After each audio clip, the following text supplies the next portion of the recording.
સામાન્ય પરિવારની મહિલાઓ માટે હાથ વણેલ ઉત્પાદનનો વિદેશમાં નિકાસ કરવું એ ધોળા દિવસે તારા જોવા જેવી કપરી બાબતે છે। ત્યારે ક્રાફ્ટ કાઉન્સિલ ઓફ ગુજરાત દ્વારા ગુજરાતનો પ્રથમ સેમિનાર દસાડામાં યોજાયો હતો, જેમાં ડાંગલિયા, પટોળા, મોતીકામ અને કચ્છ પાટણના મળી ગુજરાતભરમાંથી 40થી વધુ કલાકારો જોડાયા હતા, જેના લીધે હવે મહિલાઓ હાથ વણેલ ઉત્પાદનનો જાતે અમેરિકા અને યુરોપમાં નિકાસ કરી શકવાના દ્વાર ખુલશે।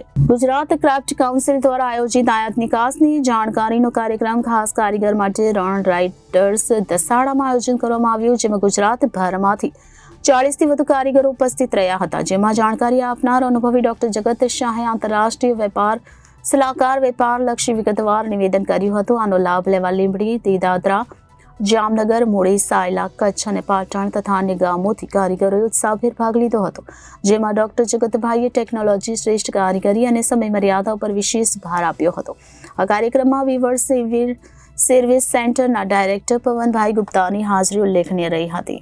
આ અંગે ક્રાફ્ટ કાઉન્સિલ ઓફ ગુજરાતના ચેરમેન શિલ્પા ભગત પટેલ અને વાઇસ પ્રેસિડેન્ટ શ્રીના સુતરિયાએ આ સેમિનાર વિશે જણાવ્યું હતું કે હાથ વણેલ કલાકારો જે પણ ઉત્પાદન કરે છે તે તમામની નિકાસ એમની જાતે કરી શકે છે। એમાંય હાથે વણેલ ઉત્પાદનનો અમેરિકા અને યુરોપમાં ખૂબ મોટું નિકાસ બજાર છે અને યુનાઇટેડ નેશન્સ મહિલા ઉદ્યોગ સાહસિકતાને ખૂબ પ્રોત્સાહન આપી રહ્યું છે અને વિકસિત દેશોમાં ગ્રાહકો હાથ બનાવટના સામાનને વધુને વધુ ટેકો આપી રહ્યા છે। એમાંય ખાસ કરીને મહિલાઓએ બનાવેલા ઉત્પાદનને વેચવા ખૂબ મદદ કરે છે તથા દરેક વિકસિત દેશ તેને મદદ કરે છે। તમે જો સીધી નિકાસ કરો તો તમને 2 થી 3 ગણી કિંમત મળે છે। આ કાર્યક્રમમાં વિવર સર્વિસ સેન્ટરના પવન ગુપ્તા, અનિલભાઈ મુલચંદાની, સેજલ શાહ, બીજલ શાહ, મુઝાહિદ ખાન વાલિક, પરેશ પટેલ, યુદ્ધવીરસિંહ જાડેજા સહિતના લોકો ખાસ હાજર રહ્યા હતા।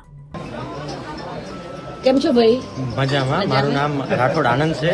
હું ટાંગલિયા વ્યુઅર્સ છું। અને ક્યાંથી આવ્યા છો? અમે સુરેન્દ્રનગર અને દેદરા ગામથી આવ્યા છીએ। અચ્છા, અહીંયા અમે આવ્યા તો અમને ઇમ્પોર્ટ અને એક્સપોર્ટ કઈ રીતે કરવું, પછી તેમાં ઇમ્પોર્ટ એક્સપોર્ટમાં પ્રોડક્ટની ક્વોલિટી પણ કેવી રીતે ઇમ્પ્રૂવ કરી, અને ક્વોલિટી હોય તો જ તમે આગળ ઇમ્પોર્ટ કરી શકશો। પણ ત્યાર પછી અંદર ક્વોલિટીમાં કલરનું પણ આપણા દેશમાં અમુક કેમિકલ કલર ચાલે છે, પણ બીજા દેશમાં કેમિકલ કલર ચાલતા નથી, તો તેનું લેબોરેટરી ટેસ્ટ કઈ રીતે કરાવવું તેનું પણ નોલેજ આપ્યું કે કયા કલર કયા દેશમાં ચાલે છે, એ બધું અમને જાણવા મળ્યું। આવા વધારે કરવા જોઈએ? તમારું કોઈ સજેશન કે કેવા જાતના પ્રોગ્રામો કરવા જોઈએ? આ રીતના પણ પ્રોગ્રામ કરવા જોઈએ તો અમારી જેવા બીજા કોઈ પણ આર્ટિસ્ટ હોય તો તેમને નોલેજ વધારે મળે અને તે વધારે પડતા આગળ આવી શકે। ધન્યવાદ। ઓફિશિયલી પર્સનલ તમે કરો તો વાંધો નહીં, તમે ક્વોન્ટિટીમાં કરો, કોઈ સંસ્થા ના તો ટેસ્ટિંગ કરશે કે આ કન્ટ્રીમાં અલાઉડ છે કે નથી, તો 22 નંબર જેવા એઝો ડાઇસ અલાઉડ નથી। પણ મને ખબર છે તમે લોકો વાપરો છો, પણ આમાં કઈ રીતે ઇમ્પ્રુવમેન્ટ કરવાના। અને બીજી વસ્તુ કે જે લોકો ટાંગલિયાવાળા સ્પેશિયલ છે, આ લોકો ડાઈ નથી કરતા, જનરલી આ ડાઈડ માલ ત્યાંથી ખરીદે છે માર્કેટમાંથી। એની bureau report, Janadesh news, Surendranagar.